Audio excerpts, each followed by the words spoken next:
ಈ ಮೋದಿಯವರು ವಿದೇಶ ಪ್ರಯಾಣ ಮಾಡಬೇಡಿ ಅಂತ ಸಲಹೆ ಕೊಟ್ಟರು. ಆದರೆ ಈ ದೇಶದ ಇಲ್ಲಿಯವರೆಗಿನ ಅತ್ಯಂತ ಹೆಚ್ಚು ಪ್ರವಾಸ ಮಾಡಿದಂತಹ ಒಬ್ಬ ಪ್ರಧಾನಿ ಇದ್ರೆ ಅದು ಈ ಮೋದಿಯವರು. ನೀವು ಚಿನ್ನವನ್ನ ಖರೀದಿ ಮಾಡಬೇಡಿ ಅಂದ್ರೆ ಇದರರ್ಥ ಮಾಂಗಲ್ಯ ಸರವನ್ನ ಹಾಕಬಾರ್ದ. ಚುನಾವಣೆಯ ಪ್ರಚಾರ ಸಭೆಗಳು ನಡೀತಾ ಇತ್ತು. ಆ ಪ್ರಚಾರ ಸಭೆಗಳಿಗೆ ಮೋದಿ ಕೈ ಅಲ್ಲಾಡಿಸ್ಲಿಕ್ಕೆ ಹೋಗ್ತಿದ್ರಲ್ಲ, ಅಲ್ಲಾಡ್ಸು ಕೈ ಅಲ್ಲಾಡ್ಸು ಅಂತ ಹೇಳಿ ಏನು ಪುಕ್ಕಟ ಸಲಹೆಗಳನ್ನ ಕೊಟ್ರಲ್ಲ ಮೋದಿ ಅವರಿಗೆ, ಇದರ ಬಗ್ಗೆ ಕನಿಷ್ಠ ಜ್ಞಾನ ಇರಬೇಕಾಗಿತ್ತಲ್ಲ. ನಮಸ್ಕಾರ, ನಾನು ಹನುಮೇಗೌಡ, ನೋಂದಾಯಿತ RSS ರಿಜಿಸ್ಟರ್ಡ್ RSSನ ಕಾರ್ಯಕರ್ತ. ಸ್ನೇಹಿತರೆ, ನಿನ್ನೆ ಪ್ರಧಾನಿ ಮೋದಿಯವರು ಬೆಂಗಳೂರಿಗೆ ಬಂದಿದ್ರು. ಬೆಂಗಳೂರಿಗೆ ಬಂದಂತಹ ಸಂದರ್ಭದಲ್ಲಿ ಅವರೊಂದಿಷ್ಟು ಉಚಿತವಾದಂತಹ ಸಲಹೆಗಳನ್ನ ಕೊಟ್ಟು ಹೋಗಿದ್ದಾರೆ.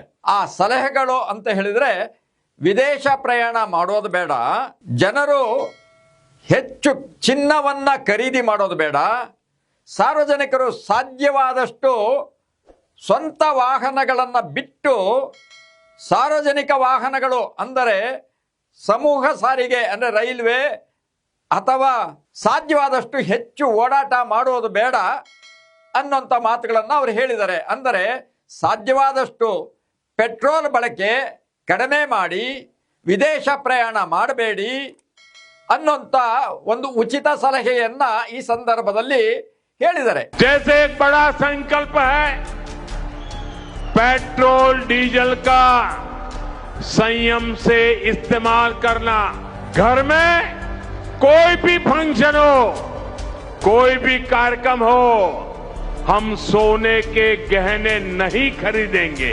जब ये संकट का काल है और हमारी देशभक्ति हमें ललकार रही है, तो कम से कम एक साल के लिए हमें विदेशों में जाने की बातों को टालना चाहिए.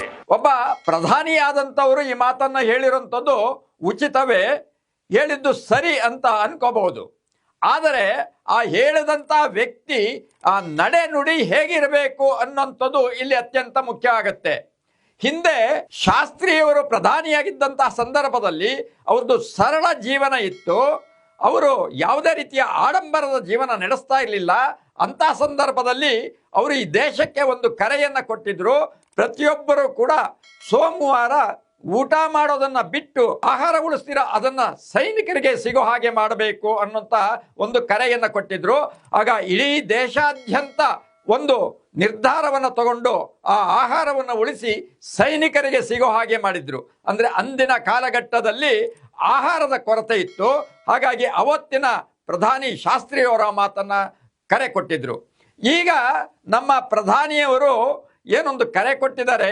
ಈ ಕರೆ ಕೊಟ್ಟಿರೋಂಥ ಸಂದರ್ಭದಲ್ಲಿ ಈ ಕಾಲಘಟ್ಟದಲ್ಲಿ ಏನೊಂದು ಪಶ್ಚಿಮ ಏಷ್ಯಾದಲ್ಲಿ ಏನು ಯುದ್ಧ ನಡೀತಾ ಇದೆ, ಯುದ್ಧದಿಂದ ಏನೊಂದು ತೈಲೋತ್ಪನ್ನಗಳು ಅಂದರೆ ಪೆಟ್ರೋಲ್, ಡೀಸೆಲ್, ಗ್ಯಾಸ್ ಇತ್ಯಾದಿಯ ಕೊರತೆ ಇರುವುದರಿಂದ ನಮ್ಮ ಪ್ರಧಾನಿಯವರು ಈ ಒಂದು ಉಚಿತವಾದ ಸಲಹೆಯನ್ನು ಕೊಟ್ಟಿದ್ದಾರೆ. ಈ ಸಲಹೆಯನ್ನ ಜನರು ಸ್ವೀಕರಿಸಬೇಕು, ಸ್ವೀಕರಿಸೋಣ. ಆದರೆ ನುಡಿದಂತೆ ನಡೆ ಇರಬೇಕಲ್ಲ.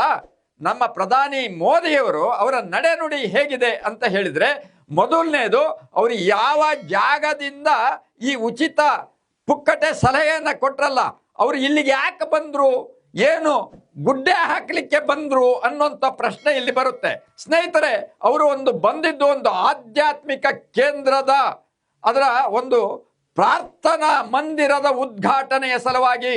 ಅಂದ್ರೆ ಈ ಪ್ರಾರ್ಥನಾ ಮಂದಿರ ಉದ್ಘಾಟನೆಯ ಸಲುವಾಗಿ ಎಷ್ಟು ಸಾವಿರಾರು ಜನ ಸಿಬ್ಬಂದಿಗಳು, ಅಧಿಕಾರಿಗಳ ಒಂದು ಸಮಯವನ್ನ ವ್ಯರ್ಥ ಮಾಡಿದ್ರು. ಆ ಸಿಬ್ಬಂದಿ ಅಧಿಕಾರಿಗಳು ಓಡಾಟ ಮಾಡಲಿಕ್ಕೆ ಎಷ್ಟು ಪೆಟ್ರೋಲ್ ಖರ್ಚಾಯಿತು. ಅದರ ಜೊತೆಗೆ ಪ್ರಧಾನಿ ಮೋದಿಯವರು ದೆಹಲಿಯಿಂದ ಬೆಂಗಳೂರಿಗೆ ಬರಬೇಕಾದ್ರೆ ತಗೊಂಡಂತಹ ಆ ಪೆಟ್ರೋಲ್ ಎಷ್ಟು ಇತ್ಯಾದಿಗಳನ್ನು ಗಮನಿಸಬೇಕಲ್ವಾ. ಅವರೊಂದು ಕರೆ ಕೊಟ್ಟರು. ಆ ಕರೆ ಕೊಟ್ಟಂತಹ ವ್ಯಕ್ತಿಯ ನಡೆ ನುಡಿ ಸರಿ ಇಲ್ಲ ಅನ್ನೋಂಥದ್ದನ್ನ ಈ ಸಂದರ್ಭದಲ್ಲಿ ನೇರವಾಗಿ ಹೇಳಲಿಕ್ಕೆ ನಾನು ಇಷ್ಟಪಡ್ತೀನಿ. ಇದೇ ಸಂದರ್ಭದಲ್ಲಿ ನಾನು ಮತ್ತೆ ಅದೇ ಪ್ರಧಾನಿ ಮೋದಿಯವರಿಗೆ ನಾನು ಪ್ರಶ್ನೆಯನ್ನು ಕೇಳಲಿಕ್ಕೆ ಇಷ್ಟಪಡ್ತೀನಿ. ಈ ಮೋದಿಯವರು ವಿದೇಶ ಪ್ರಯಾಣ ಮಾಡಬೇಡಿ ಅಂತ ಸಲಹೆ ಕೊಟ್ಟರು. ಆದರೆ ಈ ದೇಶದ ಇಲ್ಲಿಯವರೆಗಿನ ಅತ್ಯಂತ ಹೆಚ್ಚು ಪ್ರವಾಸ ಮಾಡಿದಂತಹ ಒಬ್ಬ ಪ್ರಧಾನಿ ಇದ್ರೆ ಅದು ಈ ಮೋದಿಯವರು. ಅವರು ಈ ಕಡೆ ಏನು ಯುದ್ಧ ನಡೆದ ನಂತರ ನಡೀತಾ ಇರುವಂತಹ ಈ ಕಾಲಘಟ್ಟದ ನಡುವೆಯೇ ಅವರು ವಿದೇಶ ಪ್ರಯಾಣ ನಿರಂತರವಾಗಿ ಮಾಡ್ತಾನೆ ಇದ್ದಾರೆ. ಅಂದರೆ ಇವರಿಗೆ ಪ್ರಜ್ಞೆ ಇರಬೇಕಲ್ವಾ? ಈ ಪ್ರಜ್ಞೆ ಅವರಿಗೆ ಯಾಕಿಲ್ಲ ಅನ್ನೋಂಥ ಎರಡನೇ ಪ್ರಶ್ನೆಯನ್ನ ಕೇಳ್ತೀನಿ. ಸ್ನೇಹಿತರೆ, ಈ ಹಿಂದೆ ಅವರು ಮಾತನಾಡ್ತಾ ಚುನಾವಣೆಯ ಸಂದರ್ಭದಲ್ಲಿ ಭಾಷಣದಲ್ಲಿ ಕೇಳಿದ್ರು, ಮಾಂಗಲ್ಯವನ್ನ ಕಿತ್ಕೊಂಡ್ಬಿಡ್ತಾರೆ. ಯಾರು ಅಂತಂದ್ರೆ ಕಾಂಗ್ರೆಸ್ನವರು, ಮುಸಲ್ಮಾನರು ಅನ್ನೋಂಥದ್ದನ್ನ ಹೇಳಿದ್ರು. ಆದ್ರೆ ಎಲ್ಲೋ ಒಂದ್ ಕಡೆ ಮೋದಿಯವರು ಈ ದೇಶದ ನಮ್ಮ ಹೆಣ್ಣು ಮಕ್ಕಳ ಮಾಂಗಲ್ಯವನ್ನೇ ಕಿತ್ಕೊಳ್ಳುವಂತಹ ಒಂದು ಸಂಚು ಹೂಡಿದಾರ ಅನ್ನುವಂತಹ ಒಂದು ಸಂಶಯ ನನಗೆ ಕಾಡಲಿಕ್ಕೆ ಪ್ರಾರಂಭ ಆಗಿದೆ. ಹೇಗೆ ಅಂತೀರಾ? ಅವ್ರು ಹೇಳ್ತಾರೆ, ನೀವು ಚಿನ್ನವನ್ನ ಖರೀದಿ ಮಾಡಬೇಡಿ ಅಂದ್ರೆ ಇದರರ್ಥ ಮಾಂಗಲ್ಯ ಸರವನ್ನ ಹಾಕಬಾರ್ದ. ಹಾಗಿದ್ರೆ ಮದುವೆ ಮಾಡುವಂತಹ ವ್ಯಕ್ತಿಗಳು ಚಿನ್ನವನ್ನ ಖರೀದಿ ಮಾಡದೇ ಇದ್ರೆ ಹೇಗೆ ಅವರ ಜೀವನ? ಈ ಒಂದು ಕನಿಷ್ಠ ಜ್ಞಾನ ನಮ್ಮ ಪ್ರಧಾನಿಯವರಿಗೆ ಇರಬೇಕಾಗಿತ್ತಲ್ವಾ ಅನ್ನುವಂತಹ ಮತ್ತೊಂದು ಪ್ರಶ್ನೆಯನ್ನ ನಾನು ಈ ಸಂದರ್ಭದಲ್ಲಿ ಕೇಳ್ತೀನಿ. ಸ್ನೇಹಿತರೆ, ಈಗ ಪ್ರಧಾನಿಯವರು ಈ ಒಂದು ಉಚಿತ ಸಲಹೆಯನ್ನ ಕೊಟ್ಟಿದ್ದು ನಿನ್ನೆ 9ನೇ ತಾರೀಕು 10ನೇ ತಾರೀಕು.